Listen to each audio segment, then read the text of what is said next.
Kata tujuh ini di dalam tafsir ditafsiri dua. Satu, ada yang menafsiri benar-benar tujuh, jadi langit itu memang ada tujuh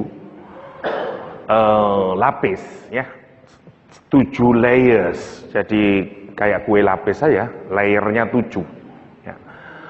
Tetapi masing-masing layer ini nanti Al-Quran menggambarkan presisi, nggak ada yang moncol lebih dan seterusnya, saling kebiasanya. Apalagi kalau orang bikin lapisan itu makin lemah biasanya. Nanti Al-Quran menggambarkan betapa kuatnya lapisan ini, yang pertama. Yang kedua, ada yang menganggap angka 7 ini adalah salah satu angka yang menurut orang Arab adalah angka yang paling terbesar. Seperti kalau kita ngomong sangat pusing, kita ngomong pusing 7 keliling, bukan pusing 8 keliling. Ya. Kenapa? Karena angka 7 itu sebenarnya di Indonesia ada sedikit, tapi kalau di Arab memang 7 itu gambaran dari maksimal.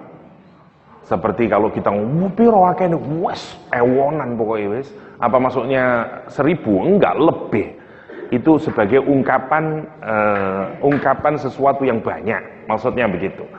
Karena itu misalnya ayat ini diawali dengan kata sab'a samawat, ya. Sab'a, buat marker. Samawat. Oke, jadi 7-nya ini satu, dia memang benar-benar angka 7. Yang kedua, dia angka terbanyak. Ini pentingnya begini, ya. Sampai sekarang, alhamdulillahnya, sains kita belum bisa mengerti ada berapa layersnya alam semesta ini atau heaven ini, nggak tahu kita. Meskipun kita menyebut langit itu berlapis-lapis, ya, tetapi sampai detik hari ini ilmu pengetahuan kita nggak bisa menjelaskan itu masih. Kenapa ini penting? Kalau nanti boleh jadi, misalnya, nggak tahu saya, 50 tahun lagi, 100 tahun lagi, 200 tahun lagi, kalau nggak kesusu kiamat misalnya, terus kemudian sains bisa membukakan informasi bahwa ternyata langit itu ada 9, terus gimana kita? Itu maksudnya. Jadi misalnya, terus saintis itu menyatakan enggak, langit itu ternyata enggak 7 lapisnya, misalnya ada 9 lapisnya. Wah, itu jadi orang yang bisa menyalahkan.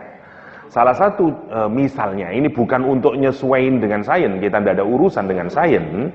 Karena itu sebagian makna dari kata 7 dipakai memang oleh orang Arab untuk menunjukkan makna yang paling maksimal. Jadi sebenarnya juga tidak salah kalau orang memahami, pokoknya banyaklah lapisnya. Cuman menggunakan istilah sab'a samawat. Cuman makna ini, makna yang kedua ini, mana yang lebih kuat? Mana kedua atau mana pertama? Mana pertama.